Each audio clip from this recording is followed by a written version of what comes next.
Assalamualaikum warahmatullahi wabarakatuh. Jumpa kembali di Kisah Mistis sebagai persembahan dari Sang Hyang Cipta Rasa yang akan menghibur teman-teman semua dimanapun berada. Tak lupa kami ucapkan terima kasih yang sebanyak-banyaknya bagi teman-teman yang sudah bergabung di channel ini.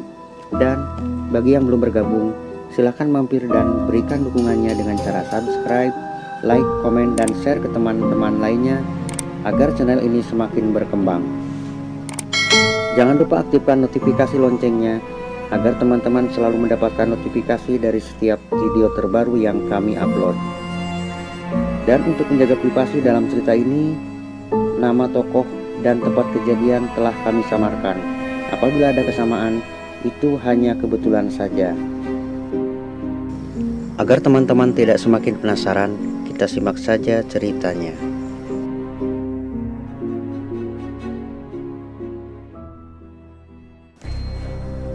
Malam Sabtu semakin larut. Udara dingin pegunungan berhembus menyeruak menerpa pohon besar di dekat kami berada. Terdengar ranting kecil bersama daun kering menimpa atap yang terbuat dari ijuk pohon aren. Sayup-sayup dari kejauhan terdengar suara kentongan yang dipukul 2 kali, menandakan waktu itu telah menunjukkan pukul 2 dini hari. Teddy yang masih memainkan handphone sesekali menguap, pertanda kalau matanya sudah mengajaknya untuk berbaring. Di sebelahnya berbaring Arif, keponakan Teddy, yang beberapa hari lalu datang dari kota untuk menemani dan membantu pekerjaan Teddy di tempat itu. Tiba-tiba Arif berteriak-teriak histeris sambil mengibaskan tangannya seperti menangkis sesuatu. Teddy sontak kaget, segera menaruh handphone dan menghampiri Arif. Saat tangan Teddy hendak membangunkan Arif, Arif mengibaskan tangan Teddy dengan sangat keras sehingga membuat badan Teddy terhuyung ke belakang. Segera Teddy menarik bantal dan memukul-mukulkannya pada badan Arif.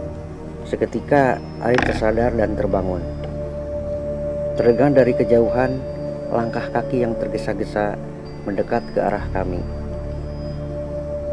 Ada apa teriak-teriak? Ya, itu petugas ronda yang mendengar suara Arif tadi ketika berteriak. Mungkin mengira ada maling. Itu si Arif mengigau, jawab Teddy. Setelah agak tenang, Arif bercerita kalau tadi bermimpi didatangi oleh sosok nenek-nenek yang tiba-tiba ingin mencekek lehernya. Setelah memastikan tidak ada yang mengkhawatirkan, maka petugas ronda itu pun pergi meninggalkan kami berdua untuk kembali bertugas jaga malam. Beberapa saat kemudian, Teddy dan Arif tertidur. Tahun 2015 lalu, Teddy memutuskan untuk membeli tempat usaha di sebelah selatan kota Es, sebuah warung makan yang dibeli dari kenalannya. Cukuplah untuk memulai usaha kecil-kecilan, pikirnya. Nah, Arif ini adalah keponakan Teddy yang sengaja datang dari kota lain untuk menemani dan membantu sementara sambil menunggu panggilan kerja.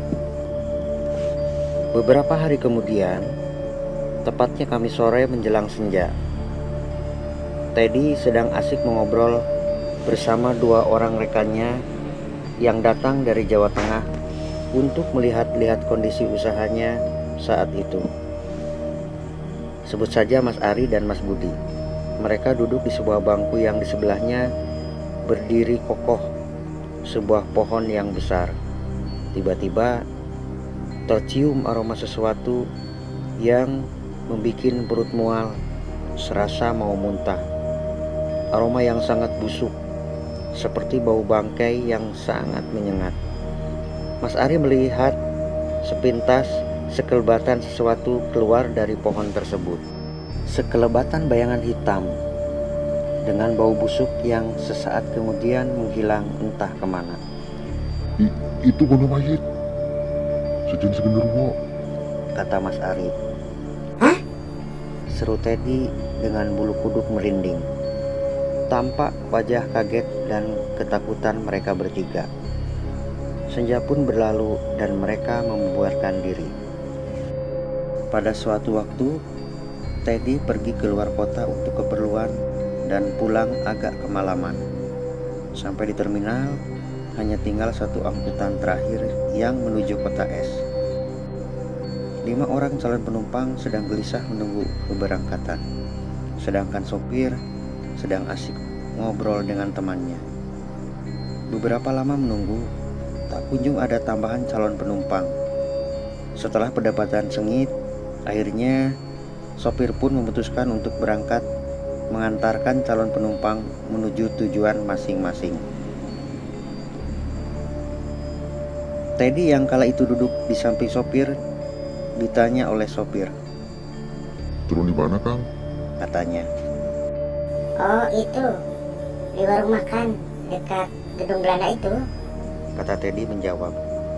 Sopir agak terkejut mendengar jawaban Teddy.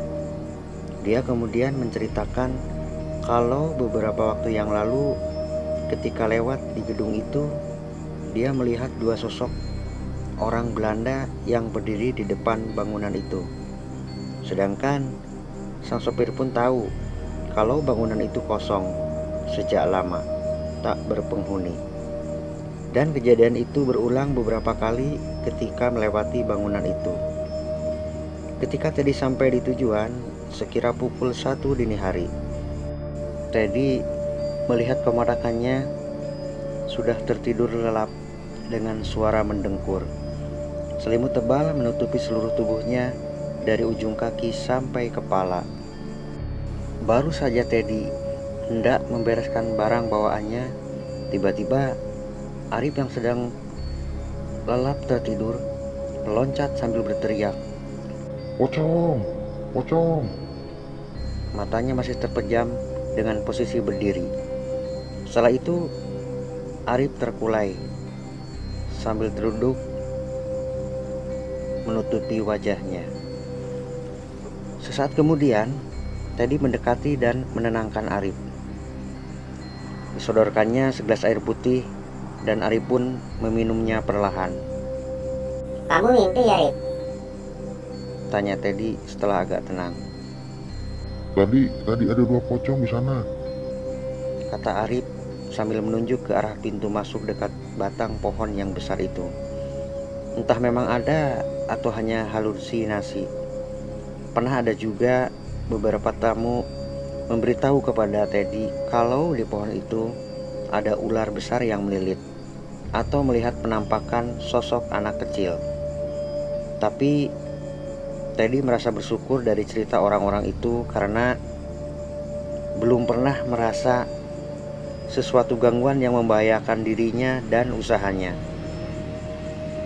Beberapa tahun kemudian, karena tergerus oleh pembangunan, maka tempat itu sekarang sudah tak berdiri lagi.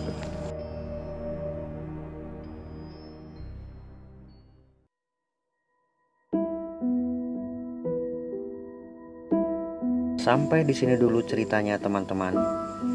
Kita sebaiknya percaya terhadap hal-hal yang sifatnya gaib sebagai bentuk rasa keimanan kita kepada Allah Subhanahu wa Ta'ala. Tetapi jangan kemudian kita hanyut dalam arus halusinasi agar tidak menggoyahkan iman kalian. Tetap selalu waspada dan berdoa dimanapun kalian berada. Terima kasih bagi teman-teman yang sudah menonton dan mendengar ceritanya. Mohon maaf apabila ada salah kata-kata. Sampai jumpa di kisah selanjutnya.